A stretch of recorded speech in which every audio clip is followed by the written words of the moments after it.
Año 251 después de Cristo. Roma domina el mundo. 20 años después está al borde de desaparecer. No fue por los bárbaros, fue por algo invisible que mataba al 70% de los infectados. Y cambió la historia para siempre. Y es una imagen que choca de frente con lo que solemos imaginar, ¿verdad? O sea, siempre visualizamos a Roma como un imperio inquebrantable, todo de mármol. Legiones invencibles y todo eso.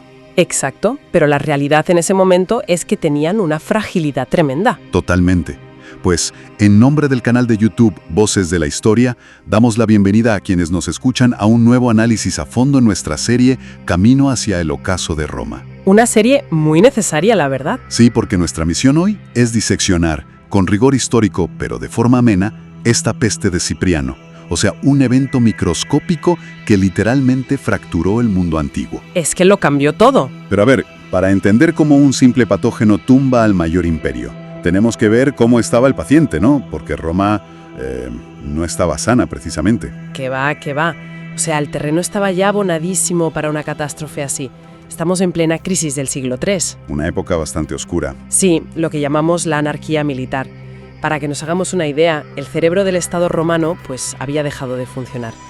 Tuvieron más de 20 emperadores legítimos en 50 años. Y muchísimos usurpadores por ahí en medio. Decenas. El poder era como un juego de la silla sangriento, donde los militares ponían y quitaban césares. Y claro, las fronteras estaban sufriendo una presión atroz por parte de los godos y de los persas. O sea que la invencibilidad era puro espejismo. Yo creo que el Imperio Romano era como un boxeador exhausto, ¿sabes? En el último asalto. Está sangrando por las cejas, se tambalea por los golpes de las guerras civiles. Claro, y tiene la guardia bajísima. Exacto. Y justo ahí, cuando apenas se tiene en pie, recibe el golpe de gracia. Pero claro, este enemigo no lleva espada. No, ni viene a caballo cruzando el Danubio. Ataca desde dentro.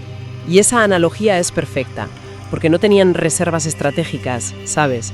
Ni dinero, ni militares, para aguantar un impacto biológico de este calibre. Porque Roma ya había tenido otras plagas. Sí, claro. La peste antonina o la de Atenas mucho antes. Pero aquí se juntó la letalidad brutal del virus con un estado colapsado. Fue la tormenta perfecta, literal. Y encima usando las propias carreteras romanas, ¿no? Efectivamente. O sea, la enfermedad entra por el sur, pasa a Egipto y desde el superpuerto de Alejandría pues se mete en el torrente sanguíneo del imperio por las calzadas y las rutas marítimas. O sea, el virus usando la globalización romana a su favor. ¡Qué locura! Sí. Y claro, aquí es donde los síntomas parecen de película de terror. Y lo llamamos peste de Cipriano por el testigo que lo escribió, ¿verdad? San Cipriano. Eso es. Él era obispo en Cartago, una ciudad súper próspera, y nos dejó un texto de mortalitate, sobre la mortalidad. Que es clave hoy en día. Clavísimo. O sea, en las facultades de epidemiología los siguen estudiando porque describe un cuadro clínico fulminante.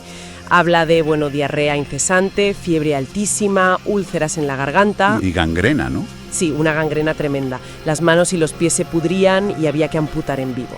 Madre mía, qué salvajada. Y ceguera, sordera y un sangrado en los ojos espantoso. O sea, los ojos inyectados en sangre o sangrando directamente. Y en 4 días, adiós. Buah, tela. Mira, tengo aquí el texto de Cipriano y quiero leer una cita porque pone los pelos de punta. Dice: las entrañas, relajadas en un flujo constante, descargan la fuerza del cuerpo. Un fuego originado en la médula fermenta en heridas en las fauces. Los intestinos se sacuden con un vómito continuo. Es que es una descripción visceral, ¿eh? O sea, narra cómo colapsa la dignidad física del enfermo. Ya, es tremendo. Pero, a ver, ¿podemos fiarnos del rigor clínico de un obispo del siglo III que veía esto como una prueba espiritual y no como un médico? Pues a ver, es una duda súper legítima. Es verdad que Cipriano no era médico. Y su objetivo principal era dar un consuelo moral a los cristianos, ¿no? Claro, decirles que esto era una prueba divina o algo así. Exacto. Pero fíjate, cuando los epidemiólogos actuales quitan toda esa capa religiosa al texto, lo que queda es un cuadro clínico súper coherente. No se inventa monstruos ni plagas mágicas, describe una infección viral muy real. O sea, que era observador el hombre. Muy buen observador. Y a esto súmale que en esa época la higiene y la medicina científica eran, nulas. Claro, operaban a ciegas, no sabían que era un virus. Cero. O sea, la teoría de los gérmenes no existía, ellos creían en los miasmas, ya sabes, aire corrupto, o en la teoría de los humores. Nadie sabía que aislar las aguas residuales frenaba la infección. Y las calles serían un asco. Pues canales de desechos al aire libre muchas veces. Pero además de lo físico está el terror psicológico. Imagina ese síntoma del sangrado ocular. Uf, los ojos sangrando. Claro, en el Mediterráneo antiguo el mal de ojo era un miedo real, cerval. Ah, claro, en la superstición. Exacto. Creían que si alguien con los ojos así te miraba, te pasaba la maldición físicamente. Así que ver a un familiar así provocaba un pánico instintivo. O sea, el enfermo no solo se está muriendo, sino que de repente es un peligro místico para su familia. Eso es. El patógeno rompía los lazos sociales al instante. ¡Qué locura! Pero oye, si las descripciones de Cipriano son tan precisas, ¿por qué los científicos de hoy todavía debaten qué bicho fue? O sea, ¿qué dice la arqueología de todo esto? Pues a ver, el gran problema aquí, a diferencia de la peste negra, es que no tenemos ADN recuperable. ¿Por qué no? Por la geografía. El brote fue brutal en Egipto y el norte de África. Y el calor del desierto, bueno, es como una trituradora molecular. Destruye el material genético de los huesos y los dientes. Ya, lo borra del mapa. Sí, pero fíjate, hace poco unos arqueólogos italianos en Luxor, en Egipto, descubrieron algo fascinante. Encontraron hornos gigantes de cal viva con fosas comunes. Cal viva, o sea, para quemar los cuerpos. Exacto. Los cubrían con gruesas capas de este químico. Y esto nos dice que, aunque no supieran de microbiología, los egipcios entendieron perfectamente que el cadáver era un arma letal. Claro, sabían cómo funcionaba el contagio extremo. Totalmente. Aplicaron métodos de eliminación industrial de emergencia. ¡Qué fuerte! Y al no haber ADN, ¿cómo operan los científicos? Por descarte. Eso es. A ver, sabemos que no fue peste bubónica, porque Cipriano no menciona bubones. Vale, descartada la peste. Sí. Y durante años se pensó en la viruela o en un brote temprano de sarampión. ¿Y por qué ahora se duda de eso? Porque la viruela deja unas pústulas enormes en toda la piel, inconfundibles. Y Cipriano, que era muy meticuloso, nunca habla de pústulas, sino de hemorragias y extremidades pudriéndose. Vale, entonces si no es viruela ni peste. Pues la teoría más reciente y la más aterradora, la verdad, la propone gente como Kyle Harper. Dicen que los síntomas encajan casi a la perfección con una fiebre hemorrágica viral. Me estás diciendo algo tipo ébola. Exacto. O tipo Marburgo. Madre mía, un ébola en la antigüedad. Fíjate, las fiebres hemorrágicas atacan el sistema vascular. Provocan fugas masivas de sangre. Eso explica que sangren los ojos y las encías. Claro, y la gangrena. Efectivamente, porque la presión sanguínea cae en picado y la sangre deja de llegar a las manos y los pies, que se pudren con la persona viva. Y además estos virus se contagian por contacto directo con fluidos. Lo cual explica por qué los que los cuidaban caían como moscas. Claro, un filovirus que quizá vino del sur del Nilo y que viajó por las calzadas romanas. O sea, explicaría esa mortalidad tan bestia del 70%. Buah, se me ponen los pelos de punta. Y claro, un bicho que mata a 7 de cada 10 no solo mata gente.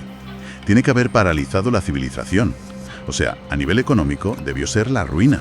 Fue la primera vez en la historia que se documenta un colapso económico total por una pandemia. A ver, explícanos cómo colapsa la economía romana por esto. Pues a ver, el motor de Roma era la agricultura, ¿no? De ahí salía el dinero para pagar acueductos, legiones, todo. Y de repente, los campesinos se mueren masivamente. Claro, no hay quien trabaje el campo. Millones de hectáreas abandonadas. Los canales de riego, sin mantenimiento, se desbordan. Y encima los campos se vuelven pantanos insalubres. O sea que encima tendrían brotes de malaria después. Segurísimo. Y claro, si no hay campesinos, no hay cosecha. Si no hay cosecha, las ciudades pasan hambre y los precios se disparan por las nubes. Una hiperinflación de manual, vamos. De manual. El Estado romano se quedó atrapado. No entraban impuestos, pero los gastos militares subían por los ataques bárbaros. ¿Qué hicieron? Devaluar la moneda a lo bestia. O sea, quitarle la plata al denario, ¿no? Exacto. Empezaron a fundir las monedas con cobre barato. Llegó un punto en que los comerciantes ya no aceptaban el dinero romano. ¿Qué me dices? Volvieron a una economía de trueque en muchas zonas. El sofisticado sistema bancario romano, pues, colapsó. Y claro, si el dinero no vale nada y no hay comida, la sociedad revienta. Y en ciudades inmensas como Roma debió ser el apocalipsis en la tierra. Las fuentes hablan de 5.000 muertos diarios en Roma en el pico del brote. Buah, es que no habría enterradores suficientes. Cero. El sistema municipal hizo aguas. Los ritos funerarios tradicionales, que para ellos eran sagrados, se olvidaron. Trataban a los muertos como, basura infecciosa. Los apilarían en las calles, me imagino. Calles, barrancos. Y en Alejandría, los estudios dicen que en 10 años perdieron al 62% de su población. Más de la mitad de la metrópoli muerta. Sí, borrada del mapa. Y el ejército igual. Las legiones, todas juntas en los campamentos, eran presas fáciles. Claro, si tosen todos juntos ahí metidos. Efectivamente. Y al diezmarse el ejército, los bárbaros aprovecharon y entraron hasta la cocina en el imperio. Pero fíjate, en medio de este panorama tan desolador, hay un contraste social que es súper interesante estudiar de forma imparcial. A ver, cuenta. O sea, ¿cómo reaccionó la gente? Pues la mayoría de los paganos reaccionó con pánico. Establecieron lo que podríamos llamar un distanciamiento social malicioso. O sea, el sálvese quien pueda. Literal. Los que tenían dinero huían a sus villas en el campo creyendo que así escaparían del miasma. Y en ese pánico, las familias abandonaban a sus propios enfermos en casa. Claro, el instinto de supervivencia que anula hasta el proteger a tu familia. Pero esto agravó el problema, porque mucha gente que quizá habría sobrevivido a la fiebre moría sola, deshidratada, porque no tenían a nadie que les diera agua. Claro, de inanición. Y me imagino que los cristianos, como tenían otra visión de la muerte, reaccionarían distinto, ¿no? Ahí está la clave. Para un romano normal, morir prematuramente y sin ritos era el terror absoluto. Pero para los cristianos del siglo III, la muerte era casi un billete al paraíso, y ser mártir era un honor. Vale, o sea, no le tenían ese terror ciego a la enfermedad. No tanto. Y como tenían el mandato de cuidar al prójimo, organizaron redes para quedarse en la ciudad. Salían a recoger a los abandonados, ya fueran paganos o cristianos, y daban cuidados paliativos. Entonces, no es que los cristianos tuvieran una cura milagrosa, sino que un simple plato de sopa y un vaso de agua marcaban la diferencia entre la vida y la muerte. Efectivamente. O sea, no operaban, no daban medicinas avanzadas. Pero en una enfermedad con diarrea masiva, el tratamiento es hidratar, dar agua con sal, limpiar al enfermo, y eso reducía la mortalidad un montón. Claro, matemáticas puras. Si te cuidan, sobrevives más. Eso es. Y esto provocó una explosión demográfica del cristianismo brutal. Sobrevivieron más cristianos y además muchísimos paganos se convirtieron al ver que unos extraños les salvaban la vida cuando su familia los había dejado tirados. Y esto a nivel teológico tuvo que destrozar la religión oficial de Roma. Claro, rompió el contrato, lo que ellos llamaban la Pax Deorum, la paz con los dioses. Los romanos creían que si hacían sacrificios, sus dioses les daban salud y victorias. ¿Y los dioses no estaban cumpliendo su parte? En absoluto. No frenaron ni el virus, ni la inflación, ni a los bárbaros. En cambio, el dios de esta pequeña secta cristiana parecía darles fuerza y mejores tasas de supervivencia. Y esto erosionó la legitimidad del propio emperador. Es que es alucinante, fíjate. O sea, ver cómo la biología y la sociología se juntan para destrozar un imperio. Porque pensamos en Roma como algo antiguo y lejano, pero tenían unas rutas comerciales que eran el equivalente a nuestra globalización actual. Totalmente. Un virus viajando a toda velocidad por sus infraestructuras. Claro.